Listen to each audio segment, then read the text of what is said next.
Hi my little hats, কেমন আছো তোমরা সবাই? জন্মাষ্টমীর অনেক অনেক শুভেচ্ছা। আর দেখো ব্যাকগ্রাউন্ডটা কি চেনা চেনা লাগছে? হ্যাঁ, আমি এসেছি বাপের বাড়িতে ভাদ্র মাস জন্য।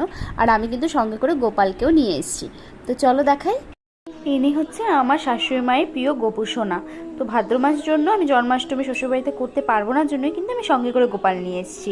আর এই যে জন্মাষ্টমীর পুরো প্রস্তুতি শুরু হয়ে গেছে, কোমর বেঁধে একাই সবটা সামলে নিয়েছি।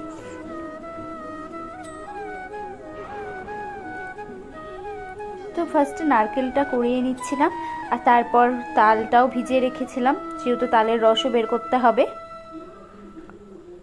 গোপু সোনার জন্য একটা ছোট কেকও বানাচ্ছিলাম। আরও হ্যাঁ, আজ কিন্তু শুধু গোপু সোনার না, বাবা লোকনাথেরও আবির্ভাব, মানে বাবা লোকনাথেরও জন্মদিন। আগেরবার বাবা লোকনাথের নাম করে সবটাই আয়োজন করেছিলাম, তো তখন তোমরা সবাই দেখিয়েছো আমি একা একাই সবটা করতে পেরেছি। তো এবছরও তাই করেছি।